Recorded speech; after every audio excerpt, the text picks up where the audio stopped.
Apaixonados por sinóticos? Sim. Não, peraí, de verdade. Estão apaixonados por sinóticos? Sim. É isso aí, gente. Falar para entrar no coração. Então vamos lá? Sim. Ô, Keila, obrigada, Keila. Depois vai o cachê. Gente, então vamos lá. Vamos começar, como sempre, revisando a última aula, né? E qual foi a nossa última aula? Qual foi o assunto? Lucas. Então vamos começar. Lembrando, o que a professora fala? Vamos responder sem medo de errar, que o importante é participar. E é errando que a gente aprende mais, não é? Então vamos lá, todos respondendo. Lucas evidencia mais os feitos de Jesus do que os ensinamentos. Certo ou errado? Errado. Quem que evidencia mais os feitos? Marcos. Como é conhecido o Evangelho de Lucas? O Evangelho das parábolas. E Marcos, o Evangelho dos milagres. Quem são os destinatários do Evangelho de Lucas? Os gregos. Muito bem. Como Lucas apresenta Jesus? O homem perfeito. Quantos capítulos tem Lucas? 24 capítulos. Ah, muito bem. Mas você leu aí, né? Eu quero que vocês falem todos sem ler. Quem consegue? Quem já decorou? Ó, Mateus tem 28, 1071. Muito bem. Marcos, 24. Não, 678. Algumas versões você vai achar 680. Lucas, 24, 1151. Mateus, Marcos, Lucas. Sim, é isso mesmo. E João 21, 16. E João 21 capítulos, 879 versículos. É legal aprender isso, né? Decorar, eu gosto. Olha lá, Lucas é o maior dos evangelhos em número de capítulos e em volume. Certo? Errado, muito bem. Em número de capítulos não, mas em volume sim. Referência documental mais antiga a respeito da autoria de Lucas. Vocês se lembram? Essa é um pouquinho mais difícil.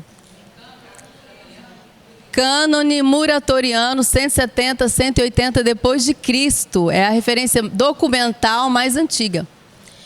Lucas morreu com 84 anos em Tebas, capital da Beócia. Certo? Certa resposta.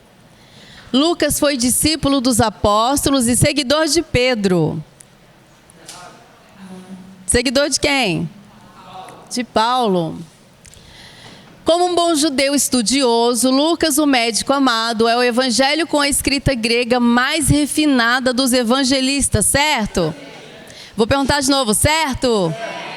Errado. Presta atenção lá, gente. Tem um detalhe ali que está errado. Ótimo, ele não é judeu, o resto está certo. Era gentil. Pegadinha. Eu quero ver se vocês estão atentos. Lucas é a nossa voz dentro das escrituras, não é? Era gentil. Olha lá, presta atenção. Lucas inicia o evangelho com Jesus sendo batizado por João Batista. Não, Mateus e Lucas falaram sobre genealogia e infância de Jesus. Qual outro livro foi escrito por Lucas? Muito fácil isso daí. A que pessoa ele faz referência em seus dois livros? Teófilo. E o que significa Teófilo? Amigo de Deus. Qual é o versículo-chave de Lucas? Alguém lembra? Sim. Ai, pessoal, eu lembro, sim, peraí. Aí ela...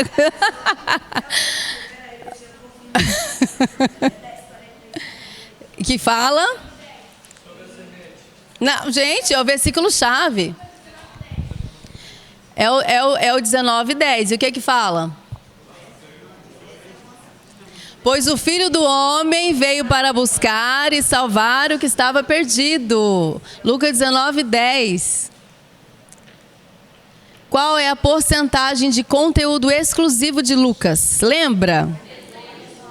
42 é Mateus. 59%, ou seja, quase que ele não entra nos sinóticos, né? Mais pra frente nós vamos falar todas as porcentagens para a gente lembrar, que é bem legal. Uma das fontes de Lucas foi o Evangelho de Marcos, certo? Vocês estão na dúvida, certo? Certo. Mateus e Lucas se inspiraram também em Marcos, que segundo os estudiosos foi o primeiro evangelho, né, a ser escrito, foi Marcos, foi Marquinhos. Podemos dizer que Lucas é o evangelho do Espírito Santo, das orações e do louvor, pois enfatiza mais esses assuntos que qualquer outro evangelista. Verdadeiro? Certo ou errado? Hã? Certo. Eu falei aqui na aula passada, trouxe até as orações, trouxe os louvores, falei também que ele fala mais do Espírito Santo.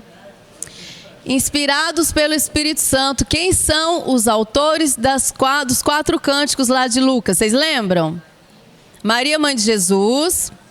Próximo. Hã? Fala alto, Pietra. É isso mesmo. Zacarias, pai de João Batista. Quem mais? Os anjos. Não. Os anjos e Simeão. Olha lá. A Maria, mãe de Jesus, Zacarias, os anjos e Simeão. A genealogia de Mateus é ascendente, ao passo que Lucas é descendente, tá certo? Isso é meio difícil de lembrar, certo ou errado? Errado. Errado, mas eu quero tanto que vocês aprendam que eu vou dar uma pinceladinha de novo. Olha só, a de Mateus é o quê? Ela é descendente, porque é fácil de lembrar porque desce. Então é descendente porque vai mostrando as descendências. Aí pega lá de Abraão e vai mostrando as descendências até Jesus.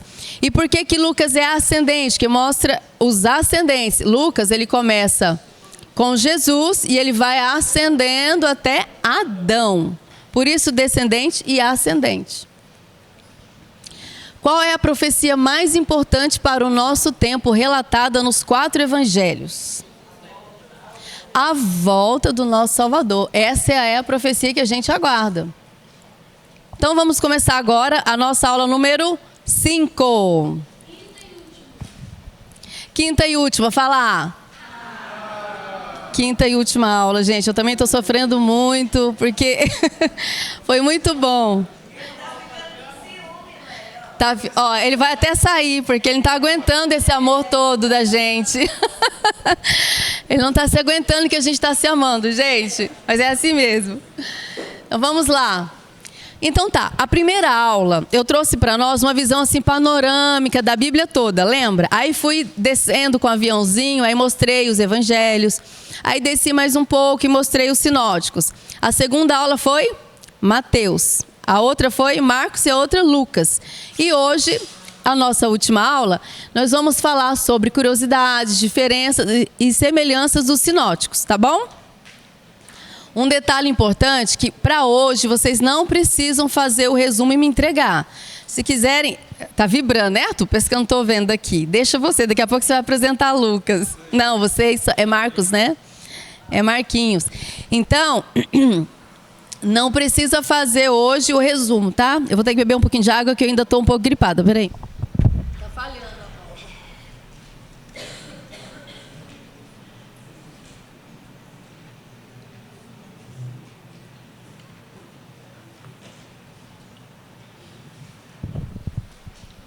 Mas hoje é o último dia para vocês me entregarem os 4 resumos, tá bom? Para vocês terem a nota completa, vocês têm que me entregar os resumos da primeira, segunda, terceira e quarta aula, tá? A de hoje não precisa. Lembra, na primeira aula, que eu trouxe os livros, e aí eu escrevi aqui no quadro, de Gênesis a Apocalipse, sem olhar, e ainda dividi nos grupinhos dos livros históricos, proféticos, lembra? Vocês lembram disso? Vocês estavam aqui, todos vocês? E aí eu escrevi sem olhar e falei que isso é fácil, que em apenas um dia, tem como vocês aprenderem todos os livros na sequência, apenas com um método muito revolucionário que eu trouxe aqui. Estão lembrados? E eu falei bem assim para vocês. Gente, aprendam os livros. escuta a musiquinha. E eu quero saber quem foi que fez isso, que aprendeu os livros, que escutou a musiquinha, porque eu quero saber um corajoso ou uma corajosa que vai ter coragem de vir aqui na frente falar esses livros sem olhar. Olha só uma coisa, gente, presta atenção em mim.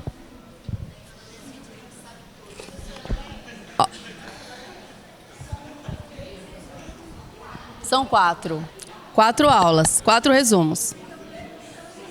Tem 4 aulas lá no YouTube. A primeira aula foi uma visão panorâmica, a introdução. A segunda foi Mateus, a terceira foi Marcos e a quarta foi Lucas. São 4 aulas. Tá? São 4 aulas. Aí deixa eu falar para vocês. Presta atenção aqui, gente. Em um dia, dá para vocês falarem todos os livros em ordem. Aí olha como que eu aprendi fácil. Falar assim, ó. Gênesis, Êxodo, Levítico, Números, Deuteronômio, Josué, Juízes, Rute, Samuel, Reis, Crônicas, Esdras, Neemias, Ester, Jó, Salmos, Provérbios, Eclesiastes, Cantares, Isaías, Jeremias e Lamentações. Ezequiel e Daniel, Oséias, Joel, Amós, Obadias, Jonas, Miqueias, Naum, Abacuque, Sofonias, Ageu, Zacarias, Malaquias. Falei todos os 39 do Antigo. Agora o Novo. Mateus, Marcos, Lucas e João. Atos, Romanos, Coríntios. Gálatas, Efésios, Filipenses, Colossenses, Tessalonicenses, Timóteo, Tito, Filemão, Hebreus, Tiago. Pedro, João, Judas e Apocalipse. Viu como é fácil? Aí eu não preciso ficar decorando assim, 1 João, 2 João, 3 João. Para mim foi mais fácil assim, porque eu sei que é 1ª, 2ª, 3ª. E, gente, dá para aprender isso em um dia. E aí eu quero dizer, quem tem coragem de vir aqui e dizer que ouviu a musiquinha, vem cá, porque vai ganhar isso aqui, ó. Vocês não têm noção do que tem aqui dentro. Vocês não têm noção do que tem aqui dentro. Vamos lá. Então pode começar.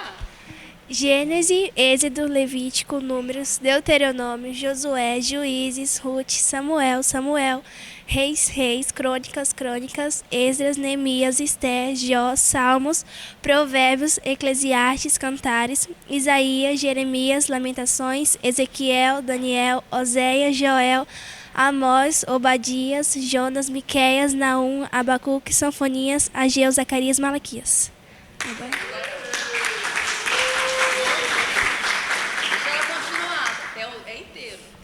Mateus, Marcos, Lucas, João, Atos, Romanos, Coríntios, Gálatas, Efésios, Filipenses, Colossenses, Tessalonicenses, Timóteo, Tito, Filemões, Hebreus, Tiago, Pedro, João, Judas e Apocalipse.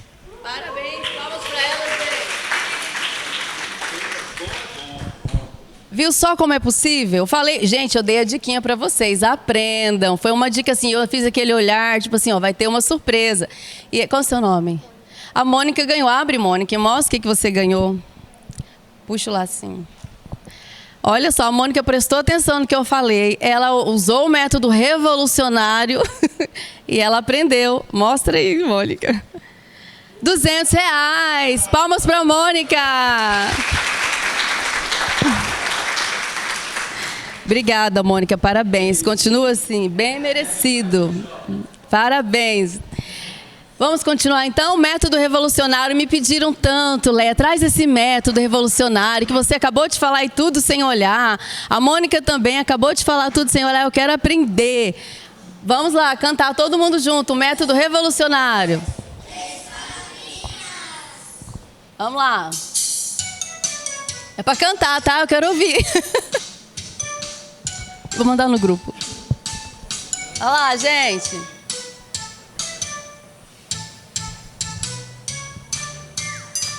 Gênesis, Êxodo, Levítico, Números, Deuteronômio, Josué, Juízes, Rute, Samuel, Reis e Crônicas.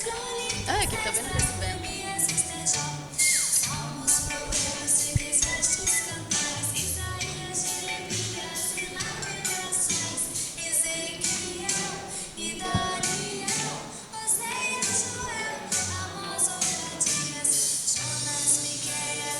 Viu, gente, que legal? É musiquinha, dá para aprender num dia só. Você coloca ela de manhã, meio-dia, de tarde, de noite, você já não aguenta mais, você já sabe tudo de cor.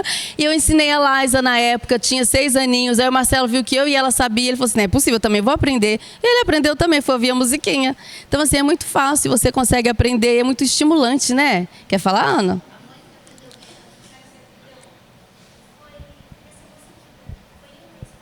Com a musiquinha? Tá, aí, gente, conhecia já o método revolucionário científico, né, lá de pós-doutorado, que é a musiquinha infantil para criança.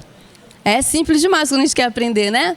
Então vamos lá, continuando. Eu trouxe aqui na primeira aula, lembra, a essência dos evangelhos. Como nós vamos finalizar, eu quero trazer algumas coisas para a gente dar uma lembrada, para construir uma imagem bem legal dos evangelhos, para a gente se aprofundar hoje nas curiosidades e nas diferenças. E aí vocês se lembram que eu falei sobre a essência dos evangelhos? Eu até coloquei assim, ó, se a gente espremesse os evangelhos, qual que é o poder que escorreria pelos nossos dedos? Qual que é a essência? Qual que é a mensagem principal dos evangelhos que Deus trouxe para nós? Vocês conseguem se lembrar? Está em Romanos 1,16.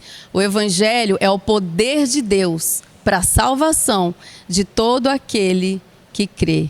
Então, o Evangelho é isso. Através de Jesus, é o poder de Deus, porque esse poder não pertence a nós. A gente não tem condições de nem merecer, nem alcançar a salvação. Mas, através do poder de Deus, através de Jesus Cristo, nós somos salvos. Então, é nisso, essa é a essência dos Evangelhos. A quantidade de capítulos dos evangelhos. Eu tinha que trazer esses detalhezinhos para a gente ficar lembrando. Mateus. Vamos lá, gente, com muita força, porque eu sei que você sabe de cor. Mateus. 28. Marcos. Lucas. João. 21. Muito bem. Agora, se eu for colocar em ordem de volume, quem é o primeiro? Segundo. Terceiro. E quarto? Marquinhos. É isso aí, ó. Muito bem, Lucas, Mateus, João e Marcos. Porcentagem de conteúdo exclusivo, lembra? Mateus. 40, Jesus, está preparado. Eu sabia que você estava preparado. 42. Marcos. O Marquinhos, tão resumido, foi o primeiro ainda. Só 7%, Marquinhos. Lucas quase que não é sinótico, 59%, quase 60%. E João? 92%. Por isso que João nem é sinótico, porque ele é praticamente todo exclusivo. Certo? Então, os sinóticos, aí estão, nós estamos com Mateus, Marcos e Lucas. O que eu quis mostrar nesse quadro para vocês?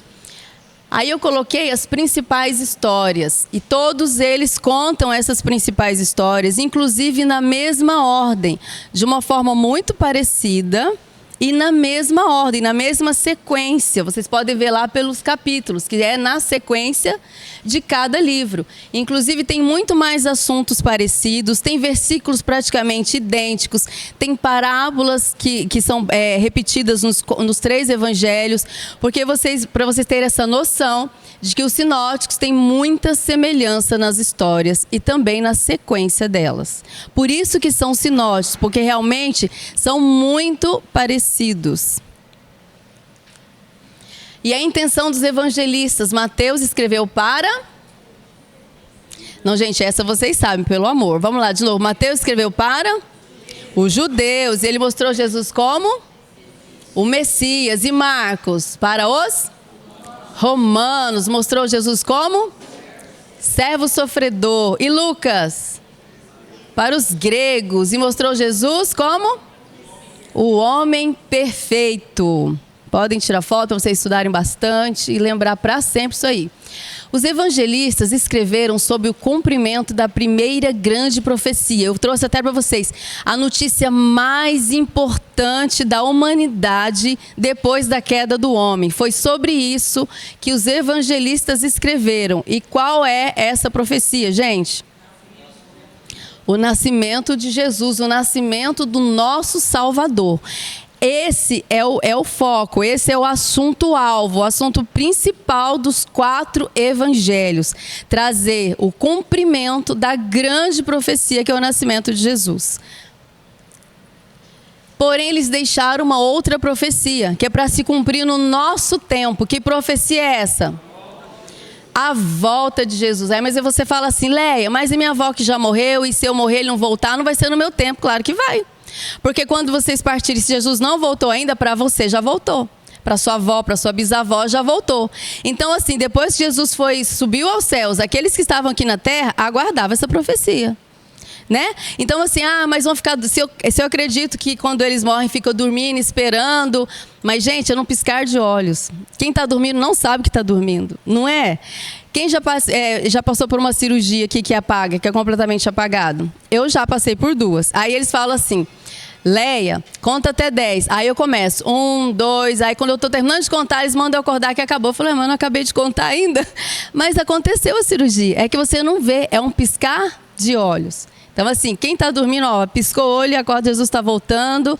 Então, vai voltar. É a profecia para o nosso tempo. Essa notícia é a mais importante das nossas vidas.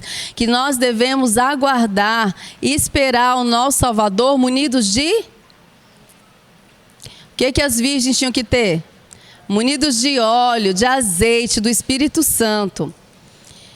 E o que nós devemos fazer enquanto esperamos? Jesus, antes de subir, ele deixou uma última ordem, que é a principal. E os evangelistas colocaram nos últimos capítulos de seus evangelhos, todos eles. O que ele falou? Ide. Exatamente, a gente não vai ficar esperando sentado, de braço cruzado. Nós vamos esperar proclamando essa verdade. Isso que ele pediu. E aí, Mateus traz lá no último capítulo, a grande comissão. Portanto, vão e façam discípulos de todas as nações, batizando-os em nome do Pai, do Filho e do Espírito Santo, ensinando-os a obedecer a tudo o que eu lhes ordenei. E eu estarei sempre com vocês até o fim dos tempos. Marcos também, em seu último capítulo, disse... E disse-lhes, vão pelo mundo todo e preguem o evangelho a todas as pessoas. Quem crer e for batizado será salvo, mas quem não crer será condenado. E Lucas também, em seu último capítulo, e que, em nome dele, a mensagem sobre o arrependimento e o perdão dos pecados seria anunciada a todas as nações, começando em Jerusalém. Essa mensagem é para nós, estarmos aguardando, munidos de óleo, munidos do Espírito Santo de Deus, alimentados pelo Espírito Santo de Deus e proclamando a todas as pessoas essa verdade. Os 4 evangelhos. Por que 4 evangelhos? Eu trouxe até um vídeo para vocês explicando. Porque são 4 visões diferentes. 4 pontos de vista diferentes da mesma situação, da mesma história. Ou seja, são 4 pessoas que estão vendo sob sua perspectiva, ângulos diferentes, trazendo a história de Jesus. E aí Mateus, ele traz umas pecinhas, como se fosse esse quebra-cabeça que eu trouxe aí, e ele esquece 1 ou 2 pecinhas, mas aí Marcos, que é até resumido, eu vou trazer para vocês, que apesar de Marcos ser o mais enxuto, ele tem pecinhas que os outros não têm. Aí Lucas, então, que é o mais detalhista, e eu falei muito isso para vocês, ele traz muitas pecinhas que os outros não trazem. E aí, juntando todas as pecinhas, nós temos o quê? Uma visão mais completa dos evangelhos. E isso é fabuloso, porque um detalhezinho que um esquece, o outro lembrou, o outro se atentou àquele detalhe. Portanto, nós temos tudo aquilo que Deus queria que nós tivéssemos, através dos 4 evangelistas.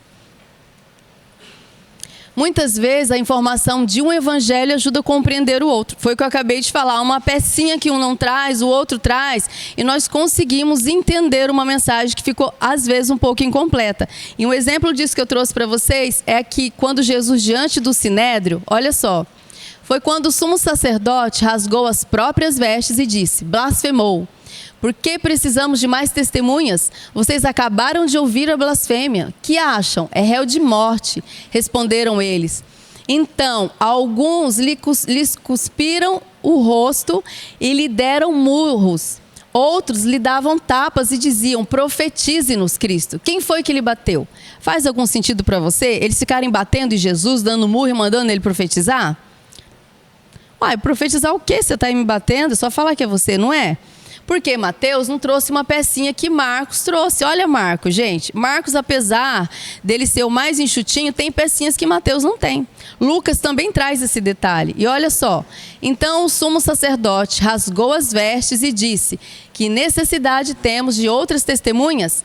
Todos ouviram a blasfêmia. Qual é o veredito? E todos julgaram culpado e o condenaram à morte. Então alguns deles começaram a cuspir em Jesus, vendaram seus olhos e lhe deram socos. Profetize para nós, zombavam, e os guardas lhe davam tapas enquanto o levavam.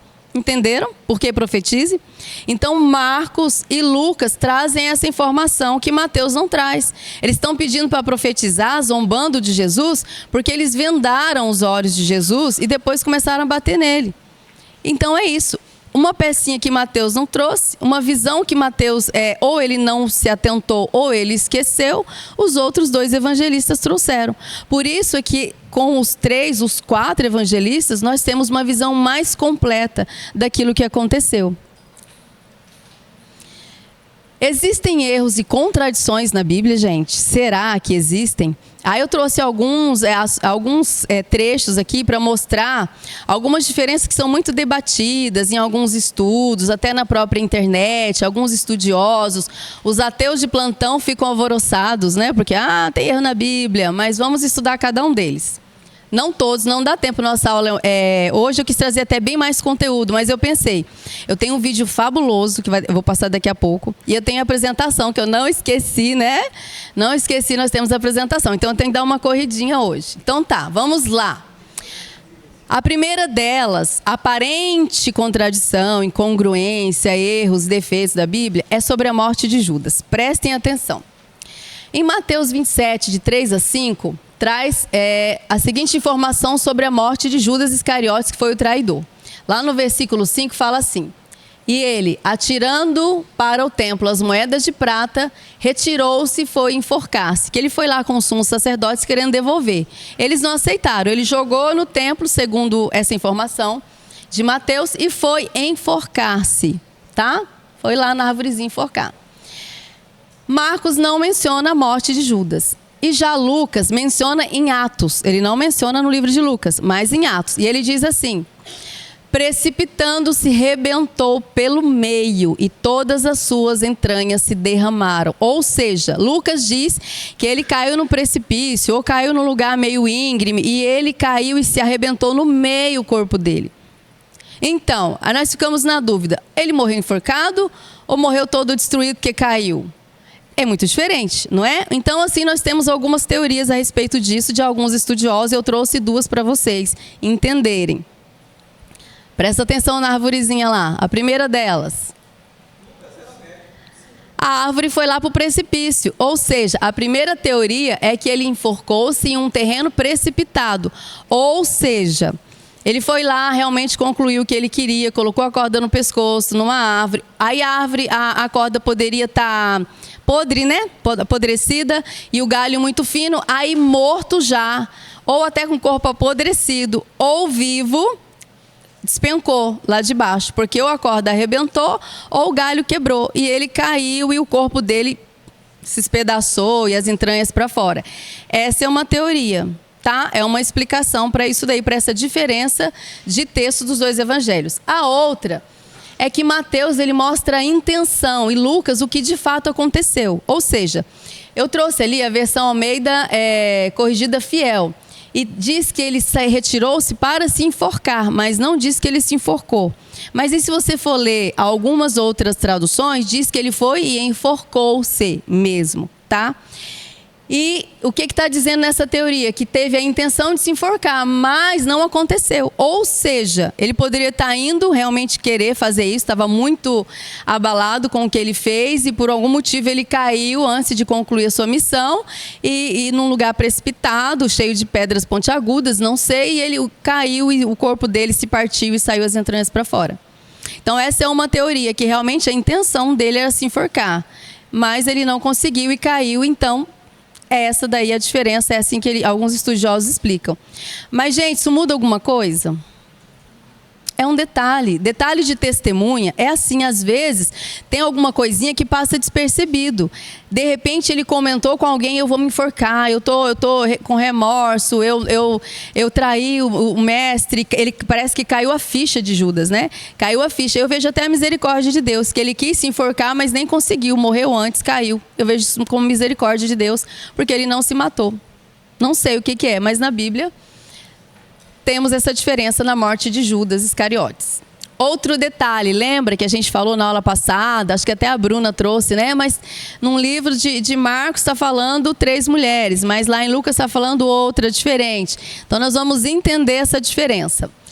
Abre lá para mim, primeira pessoa, Mateus 28, versículos 1 e 2. Lê bem alto para mim, Mateus 28, versículos 1 e 2.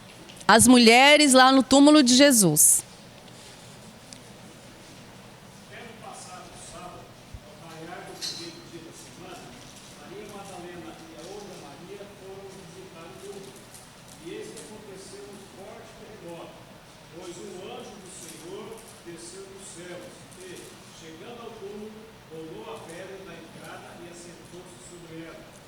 Tá bom aí, João.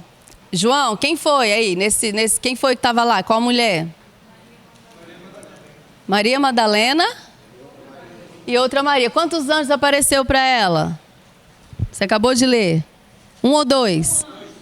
Um anjo só. Olha lá o anjinho, que bonitinho. Tá, agora vamos ler Marcos 16, versículo 1 e o versículo 5. Só o 1 e o 5. Marcos 16, o 1 e o 5.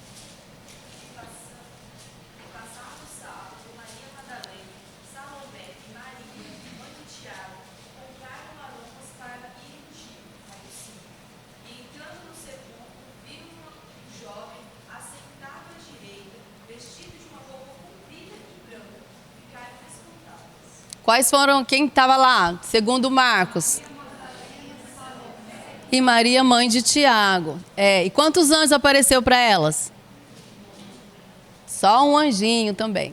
Agora Lucas 24, versículos 1, versículo 4 e versículo 10. Lucas 24, 1, 4 e 10. Isso. Lê aí.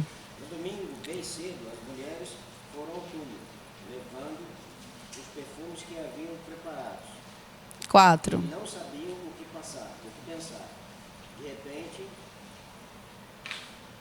apareceram diante deles 2 homens vestidos com roupas muito brilhantes. 10. Essas mulheres eram Maria Madalena, Joana e Maria, mãe de Tiago. Muito bem. Quais são as mulheres que Lucas trouxe?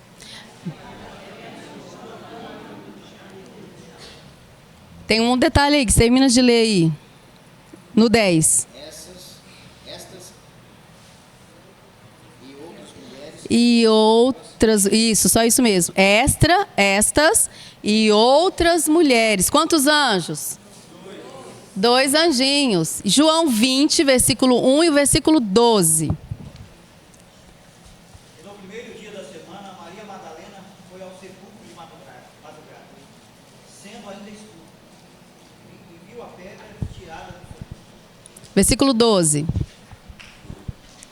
E viu 2 anjos vestidos de branco, assentados onde jazera o corpo de Jesus.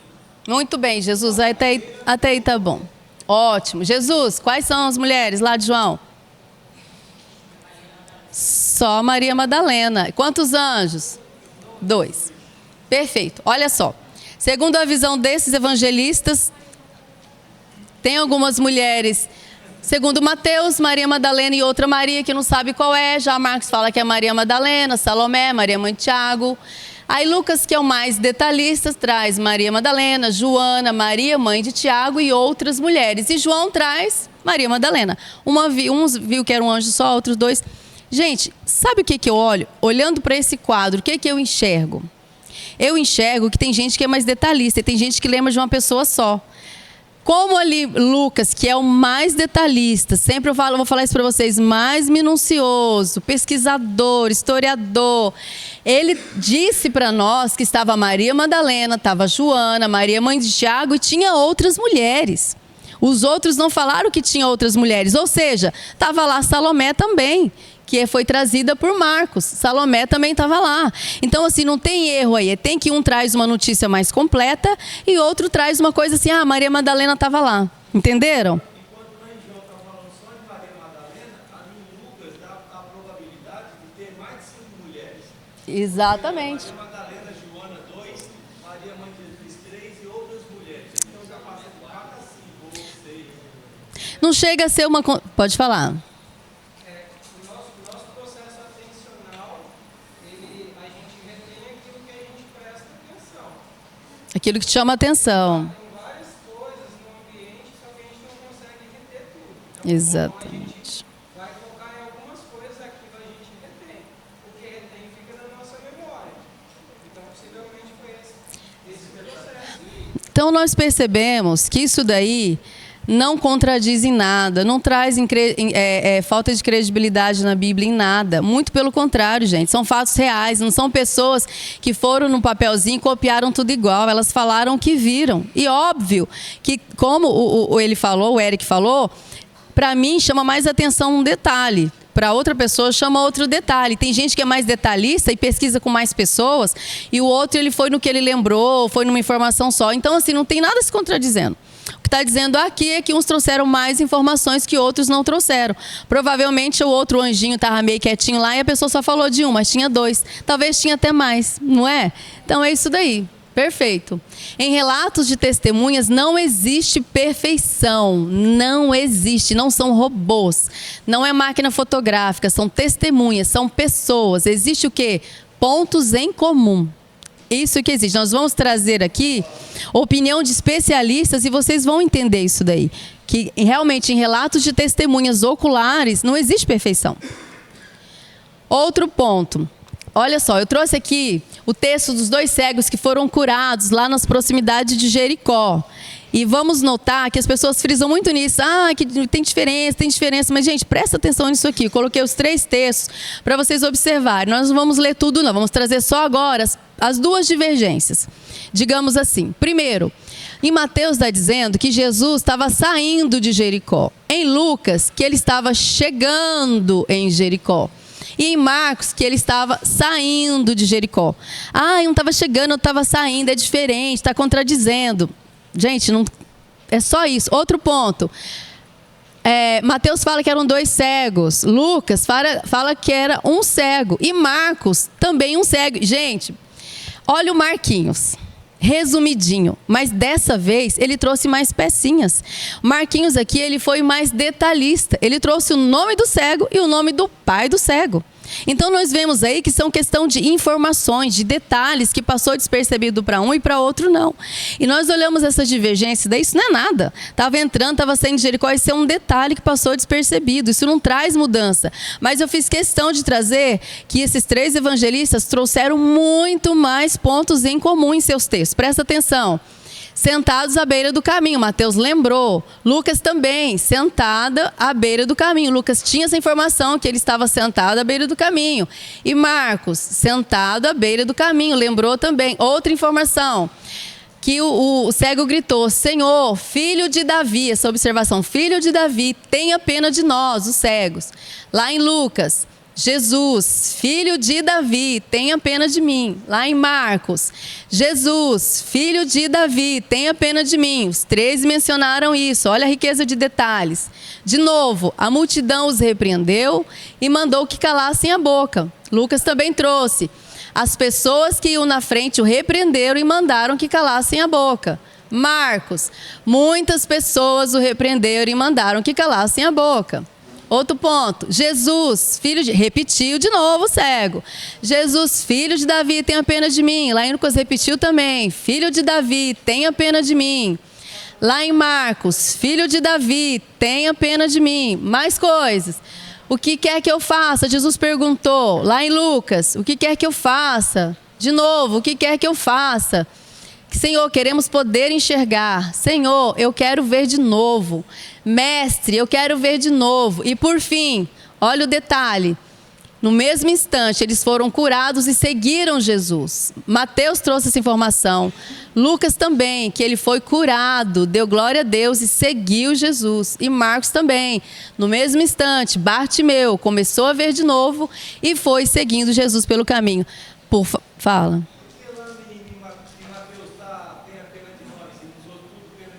Porque lembra que eu falei a divergência? Um traz que eram 2 cegos e outros 2 trazem que era apenas um cego. O comecinho da explicação foi essa daí. Então, gente, tem muitos pontos em comum. Isso daí mostra para mim um quadro de testemunhas verdadeiras, com suas falhas de memória, de observação, de detalhes, de contexto, de personalidade. Mas se a gente olhar, tem muito mais pontos em comum do que pequenas divergências.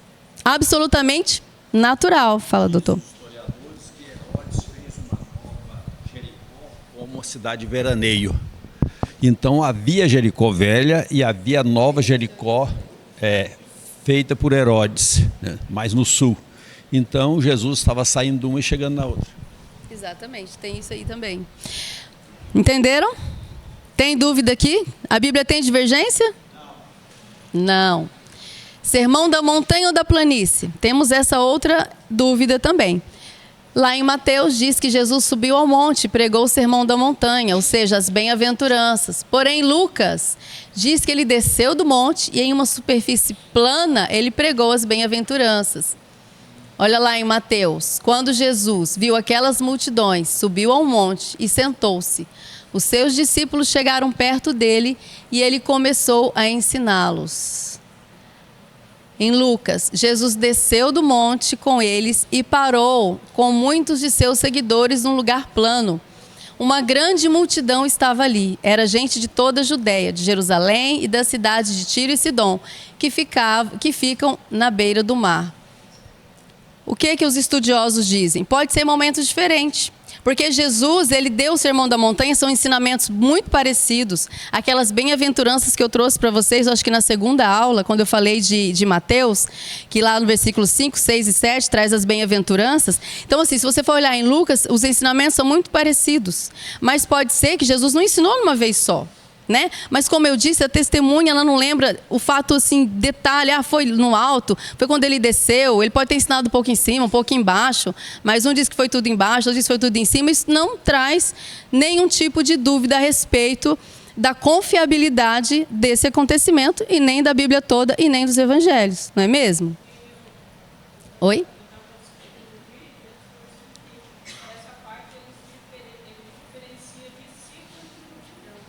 Também os detalhes, né? Como sempre, Lucas é mais detalhista. E aí Lucas traz esses detalhezinhos que os outros meio que são um pouco mais resumidos, né? Uma visão mais geral. Lucas não, ele faz questão de trazer detalhes que os outros não trazem. 2 criminosos crucificados com Jesus. Outra coisa também que dizem que tem uma divergência. Lá em Mateus 27, de 38 e 44 diz: com Jesus crucificaram também 2 ladrões, um à sua direita e outro à sua esquerda. E até os ladrões que foram crucificados com Jesus também o insultavam. Então em Mateus traz assim uma visão geral. Tinha 2 ladrões, um estava na esquerda, outro estava na direita. E estava todo mundo insultando Jesus, inclusive os ladrões. Bem básico. E Marcos fala a mesma coisa. Com Jesus crucificaram também 2 ladrões, um à sua direita, outro à sua esquerda. E os ladrões que foram crucificados com Jesus também o insultavam. E aí vem Lucas, que ele é mais o quê? Detalhista. E Lucas diz, olha só o textão de Lucas. Quando chegaram ao lugar chamado a Caveira, ali crucificaram Jesus e junto com ele os 2 criminosos, um à sua direita e outro à sua esquerda. Um dos criminosos que estavam crucificados ali insultava Jesus dizendo: você não é o Messias? Então salve a você mesmo e a nós também. Porém o outro repreendeu dizendo: você não teme a Deus? Você está debaixo da mesma condenação que ele recebeu. A nossa condenação é justa e por isso estamos recebendo o castigo que nós merecemos por causa das coisas que fizemos. Mas ele não fez nada de mal. Então disse um deles: Jesus, lembre de mim quando o Senhor vier como rei. E Jesus respondeu: Eu afirmo a você que isso é verdade. Hoje você estará comigo no paraíso. E não diz que é o da direita, mas o povo diz que é o da esquerda. Diz, usa muito isso, mas ele não fala se é o da direita ou da esquerda. Mas a gente não pode perder a piada e fala que quem foi para o inferno é o da esquerda. Não confie em ninguém da esquerda. Ai, então, enfim, vamos lá. Observem aí que tem um acontecimento histórico muito importante, muito triste para alguns, para outros surpreendente, inclusive os guardas romanos, e um deles falou verdadeiramente, esse era o Filho de Deus. Então, assim, tinha muita emoção ali no momento, muita emoção, porque uma coisa é a gente contar, outra coisa é você estar lá vendo uma morte dessas. Daquele homem, muitos ali estavam caminhando com ele durante aqueles 3 anos de ministério de Jesus, e agora ele estava ali sendo morto, muita dúvida, muita dor, muito sentimento. Então um lembrou de contar de uma forma geral. Tinha ali ladrões, insultavam ele, os guardas insultavam ele, as mulheres choravam, mas teve um que pesquisou mais a fundo. E tinha alguém, provavelmente ali muito perto, que viu esse detalhe de um ladrão pedindo misericórdia para Jesus e sendo perdoado. E Lucas trouxe essa informação. É assim que eu vejo, um trazendo mais informação que os outros. Eu não vejo nenhuma discrepância, eu não vejo nenhuma contradição, não vejo nada de errado. A observação é essa. Sempre, Lucas, a maioria das vezes, Lucas é o mais detalhista. Tem Marcos que também traz algumas coisinhas que os outros não trazem, apesar de ser mais resumido. Mas na sua grande maioria, 90% das vezes, Lucas, ele traz mais informações que os outros evangelistas. Personalidade, contexto, sentimento, emoção, tudo, conta tudo. Numa testemunha, a testemunha é o quê? Um órgão vivo, é uma pessoa cheia de sentimentos, com visões, né, com um contexto familiar, com tudo. Então, assim, tudo isso influencia na hora de testemunhar, não é? Um outro trecho que fala sobre uma diferença é no oficial romano, quando ele pede cura para o seu servo. Mateus diz que o oficial romano, olha só, quando Jesus chegou a Cafarnaum, um oficial romano, ele se aproximou de Jesus, e suplicou: Senhor, meu jovem servo está de cama, paralisado e com dores terríveis. Jesus disse: eu vou até lá para curá-lo. O oficial, porém, respondeu: Senhor, eu não mereço que entre na minha casa, basta uma ordem sua, e meu servo será curado. Porém, olha como Lucas traz essa informação. Naquela ocasião, um escravo muito estimado de um oficial romano estava enfermo à beira da morte. Quando o oficial ouviu falar de Jesus, mandou alguns líderes judeus que lhe pedirem que fossem curar o seu escravo.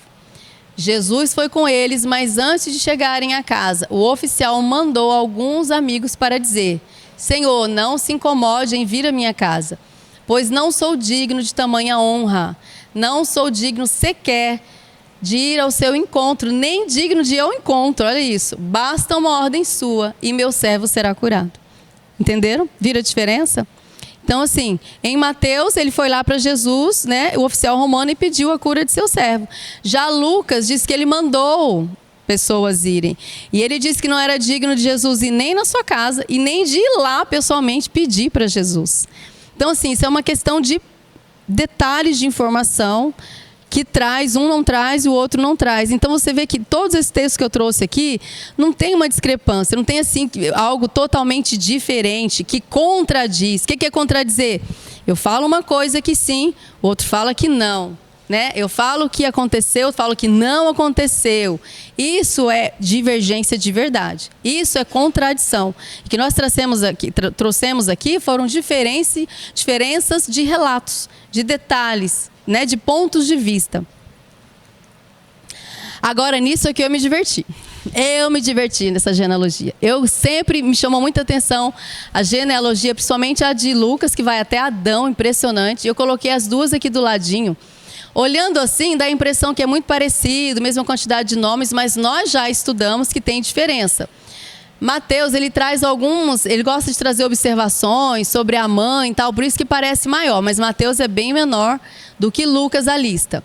E como eu já expliquei na outra aula e hoje, de novo, uma traz o quê? A genealogia descendente, ou seja, Mateus pega de Abraão e vai pegando os descendentes até chegar em Jesus.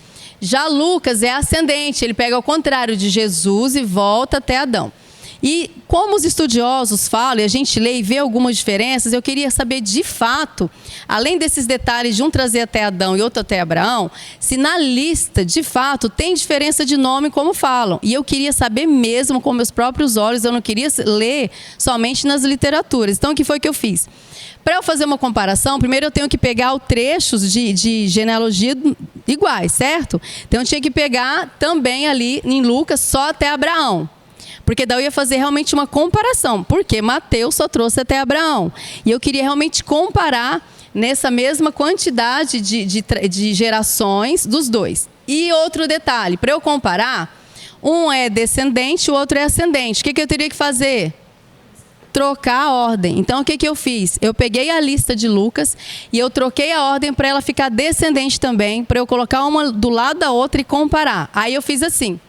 Trouxe bem pequenininho, talvez vocês não consigam enxergar, mas é porque eu queria trazer um embaixo do outro. E aí só tinha que ser esse tamanho de fonte, senão não ia caber na tela. Não sei se vocês conseguem ver ali, mas presta atenção. Até ali, naquela listinha, nós temos aqui a genealogia de Lucas e aqui de Mateus. Até Davi, ali onde está o tracinho, é tudo igual. Abraão, Isaac, Jacó, tudo igualzinho até chegar ali. Ocorre que nas duas genealogias, na de Lucas foi Natã que entrou, mas na de Mateus foi Salomão. Então, assim, tem diferença. Como assim? Jesus, ele era descendente de Salomão ou de Natã? Tem uma diferença aí. Falei, poxa, outra coisa que eu observo, dali para baixo, os nomes são completamente diferentes. 2 nomes no máximo repetem, mas ali para baixo muda tudo. Falei, poxa, tá bem diferente. Aí uma outra diferença. Ali, o pai de José, em Mateus, é Jacó. Ao passo que em Lucas, o pai de José é Eli. Tá diferente, né? Outro detalhe, que uma lista, apesar de ser na mesma, de Jesus a Abraão, apresenta 41 nomes e a outra lista de Lucas, 56 nomes. Mas se eu não peguei de Jesus a Abraão, de Abraão a Jesus, não tinha que ser a mesma quantidade de nomes? Então, assim, tem bastante diferença, não tem? E aí eu vou trazer para vocês aqui... Oi? O detalhista. Mas será que não é porque naquele tempo eles trocavam de nome? Não, alguns sim. Por exemplo, tem algumas traduções, Joaquim é Jeconias, mas não é isso não. Sim, 2 nomes, né? Ou troca, ou um nome judeu, outro nome romano, mas enfim. Olha algumas teorias que eu trouxe para explicar essas diferenças. Vamos lá. A teoria número 1, que Mateus ele apresenta a genealogia de José e Lucas a de Maria. Ou seja, essa diferença é porque apesar de ter ali embaixo o nome José, um apresenta os descendentes de Maria e o outro os de José. Mas por que nos dois, tem José e não tem Maria? Porque, gente, naquela época, mulher não entrava em documento importante. Então, assim, a Maria, casada com José, e o José era o quê? Genro do pai da Maria, não é? Mas na cultura judaica, naquela época, não tinha essa palavra genro. Era filho, entendeu? Ficava uma família só. Então, assim, o pai de Maria era... por nome só, denominação, pai de José também. Para entrar numa lista, não ia entrar o de Maria nunca. Naquela época, não, ia entrar o do homem. Então, apesar de Lucas dizerem que está trazendo a genealogia de Maria e Mateus é de José, é o nome sempre de José que aparece. Essa é uma teoria, tá? E o primeiro cara que trouxe essa teoria foi João Ânio de Viterbo, um estudioso escolástico lá de trás, do século, acho que 3, eu não me lembro agora. Então, ele, o primeiro que trouxe essa teoria para entender essa diferença de genealogias. Outra teoria, número 2. Mateus, ele apresenta a genealogia real e Lucas a física. Ou seja, por que a lista de Mateus é mais enxutinha? Porque a partir de Davi, Mateus trouxe só os reis. Ele não trouxe todas as pessoas. E Lucas, ele trouxe a genealogia física. De fato, todas as pessoas que passaram pela genealogia de Jesus. Por isso que explica essa diferença. E um dos defensores dessa teoria é Craig Kinnear. Outra teoria, número 3, que essa descendência, essa teoria explica ali por que em um pai de José é Jacó e no outro é Eli. Explica que é por conta da lei do levirato, em Deuteronômio 25:5. Deixa eu ver se a gente tem tempo. Temos um tempinho, vamos ler lá? Deuteronômio 25:5. Que lei é essa do levirato que nos traz 2 nomes diferentes como sendo pai de José?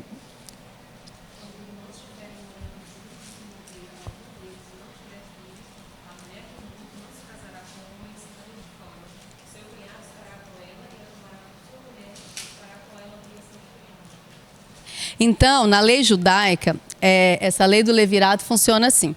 Se o marido da viúva, ele morreu sem deixar descendente, o que a lei dizia? O irmão dele casava-se com a viúva e tinha filhos com ela, e esses filhos que ele teve com a viúva, legalmente, na lei judaica, seriam filhos do falecido. Entendeu? Então, seriam filhos do falecido. A viúva morreu, a viúva ficou viva. A viúva perdeu seu marido. Esse marido, ele não teve filho. Então, a lei mandava que o irmão casasse com a viúva para ter filhos com ela. E esse filho, legalmente, seria filho do falecido. Então, o que dizem essa teoria? Que um desses nomes aí é o pai biológico de José e outro é o pai legal de José. Por isso, essa diferença. E um dos que defende essa teoria é Julius Africanus. Enfim, foi bem legal estudar isso daí, revirar essa genealogia, estudar, comparar. É muito bom, gente, ver essas coisas. Mas isso traz para mim, quanto mais eu estudo, não traz nenhuma dúvida no meu coração. A respeito da palavra de Deus, não. Porque eu decidi crer na palavra de Deus pela fé. E quanto mais eu leio, quanto mais eu medito, quanto mais eu estudo, eu fico apaixonada e eu fico admirada com aquilo que tem ali, porque é revelação para nós, não tem nem como explicar. E mais para frente eu vou trazer para vocês uma revelação que Deus trouxe para a minha vida, a respeito de algo que eu vivi agora há pouco tempo, dando aula para vocês. Vocês não têm noção, e eu vou trazer aqui porque eu acho que é de Deus isso, eu trazer para vocês, para que vocês levem para outras pessoas. Você falar sobre fé, os preguiçosos que não leem, diz que a fé é um negócio absurdo, ridículo, idiota, pulo no escuro. Não, a fé pode ser racional e compreensível. E para ajudar isso, nós colocamos uma dúzia de comentários positivos do Evangelho de Marquinhos lá no Oasis. Ai, doutor, até o senhor está chamando de Marquinhos. Mas é legal que vocês não vão esquecer nunca mais na sua vida que Marcos era o menor, porque ele é Marquinhos. Até o doutor adotou Marquinhos. Afinal, pessoal, a Bíblia é confiável? Sim ou não? A Bíblia é verdadeira. Nós somos mentirosos, né? Então, eu acho que já é aqui, já. Deixa eu ver se já é aqui. É aqui, sim. Deixa eu dar uma breve explanação. Eu trouxe para vocês, esse trecho desse filme, ele é fantástico. Eu vou contextualizar para vocês. Tem uma professora lá nos Estados Unidos que ela estava dando aula de história. E aí teve uma aluna que fez uma pergunta e ela falou de Jesus para essa aluna. E lá é proibido. A aula de história tem que falar sobre história, sobre coisas verdadeiras. Você não pode ficar falando de religião, de seitas, conta de carochinha. É proibidíssimo. Então, como ela falou de Jesus para a aluna comentou com os pais já foram processar a professora. E aí, ela foi a julgamento. Esse advogado mais novinho que aparecer, ele está defendendo a professora, mostrando que o que ela falou é uma verdade, é história, Jesus é verdadeiro. E o outro advogado mais velho, ele faz meio que o papel assim do capetão, sabe? Ele não quer ali simplesmente defender a verdade, ele quer destruir a imagem de Jesus. E aí a professora foi a julgamento e trouxeram uma testemunha, né? E tanto a defesa, o primeiro que vai falar com ele é a defesa, o segundo é a acusação, que quer destruir Jesus como verdade. E é fantástico esse trechinho. Vamos assistir, depois eu tenho mais um comentário a respeito disso. Então, assim, o que é mais fantástico é que ele disse assim, eu era ateu, O diabão lá queria dizer, você está dizendo isso porque você é um crente convicto. Não, eu era ateu, eu fui pesquisar sendo ateu. E aí, gente, eu fui pesquisar a vida desse detetive Wallace e ele, apesar de ser um personagem do filme, ele é verdadeiro, ele existe. Eles colocaram essa pessoa e o testemunho dela no filme. Ele realmente é um detetive, ele realmente era ateu e ele realmente foi pesquisar os evangelhos e se converteu. E eles colocaram o testemunho desse homem no filme. Então, isso daí que vocês acabaram de ver é verdadeiro. É de fato um testemunho de um homem estudado, acostumado a comparar testemunhos e ver e averiguar e atestar a veracidade dos testemunhos contidos nos evangelhos. Não é fantástico? Isso traz para nós uma certeza que a gente nem precisava. Porque assim, crer na Bíblia realmente é revelação, é fé. Mas além disso, a nossa fé é racional. A gente crê porque a gente está vendo que é verdade. E olha isso que eu trouxe da Suzana, essa desembargadora. Achei maravilhoso esse texto. A testemunha não é uma máquina fotográfica, uma filmadora. Pelo que, diante dos fatos variáveis e complexos que lhe são postos, é natural que selecione aqueles que mais lhe interessam e, após essa seleção, a informação passa ainda para o campo afetivo, onde sofre as interferências dos valores e opiniões do receptor e que permitem a qualificação dos fatos como bons ou maus, para só então aflorar no campo operacional, mediante a externação do que foi visto ou ouvido.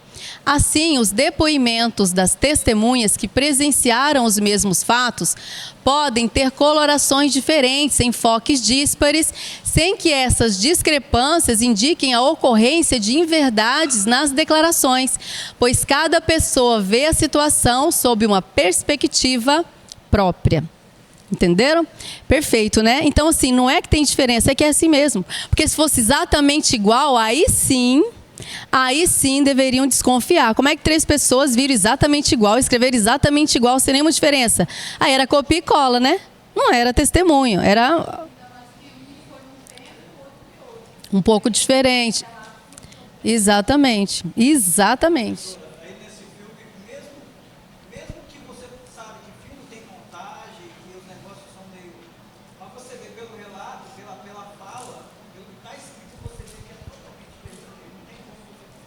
Totalmente verdadeiro, totalmente coerente, né? O que a Bíblia diz a respeito dela mesma? A lei do Senhor é perfeita e nos dá novas forças. Os seus conselhos merecem confiança e dão sabedoria às pessoas simples. Salmo 19, 7. Salmo 119 diz assim: todas as tuas palavras são verdadeiras, os teus mandamentos são justos e duram para sempre.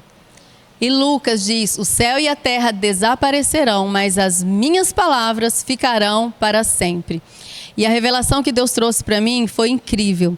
Gente, presta atenção, porque assim, a gente pode ser crente de anos, viver anos assim, meditando, lendo na palavra, vivendo o evangelho, mas o inimigo, ele vai sempre atacar a sua fé.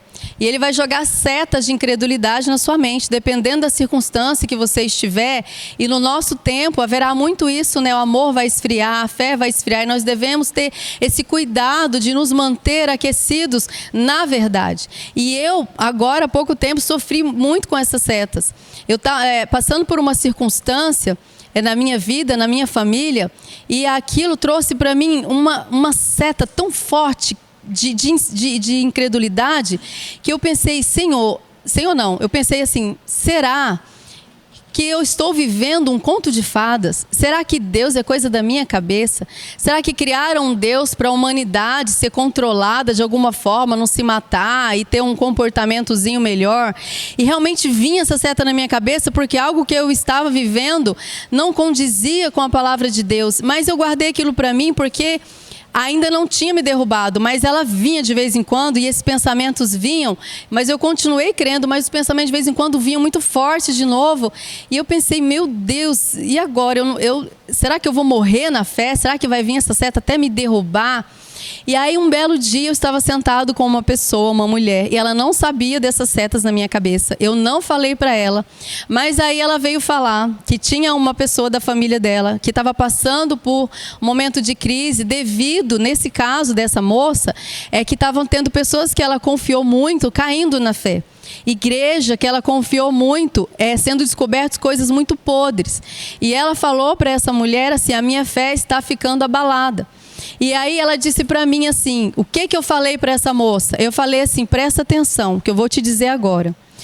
Na palavra de Deus, contém lá princípios e ensinamentos. Se você viver esses princípios e ensinamentos, você vai acabar muito bem, sendo crente ou não. Se você não viver, se você viver ao contrário desses princípios e ensinamentos, você vai viver muito, você vai acabar muito mal, sendo crente ou não.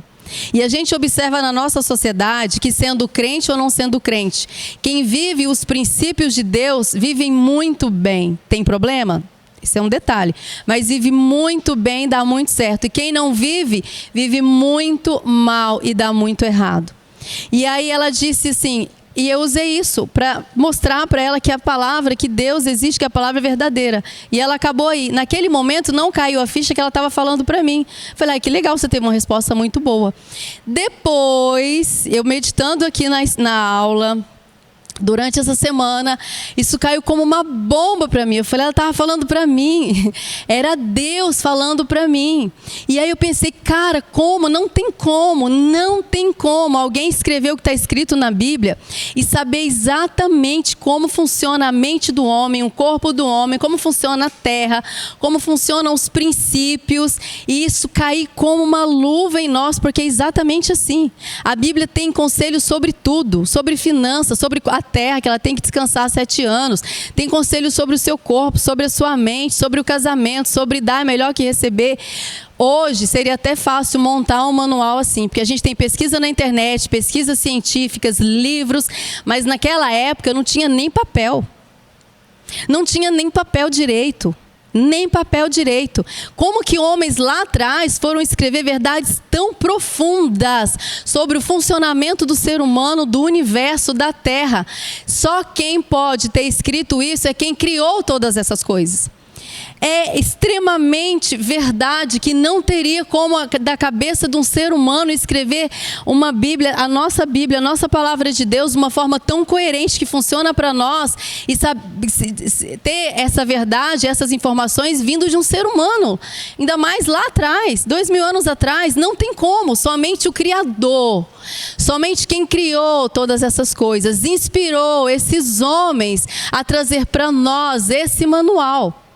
Porque só sabe como a gente funciona quem nos criou. Isso caiu para mim como algo para dissipar todas essas flechas de incredulidade que estavam vindo sobre a minha mente. E eu acredito que não foi só para mim. Eu acredito que foi para eu trazer para nós, para que vocês levem para outros. Porque nós estamos vivendo um tempo de amor esfriando, de fé esfriando, de incredulidade aumentando. A nossa mente está sendo bombardeada o tempo todo com informações mentirosas, seja da vizinhança, seja da escola, seja da faculdade, seja da internet. Nossos filhos e os netos estão sendo bombardeados. Então Deus está trazendo para nós, quase que tocando na ferida de Jesus, eu senti.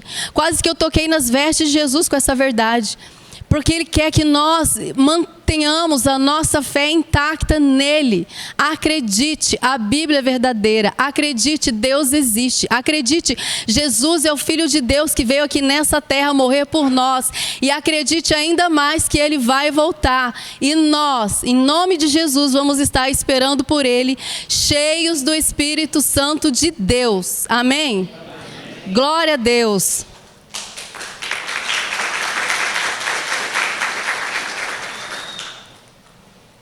Apesar de possuírem algumas diferenças, para concluir, os evangelhos não se contradizem. Eles se complementam. Mateus, Marcos, Lucas e João trazem para nós a narrativa plena de fatos, de ligações com o Antigo Testamento, que nos permite construir o entendimento sobre a revelação que Deus estava trazendo sobre Cristo. Amém. E eu achei interessantíssima essa frase. Lendo a Bíblia, eu encontrei muitos erros. todos eles em mim. Foi só em mim que eu encontrei defeito, gente. Não foi na Bíblia, não. Quanto mais eu leio, mais erro eu encontro em mim.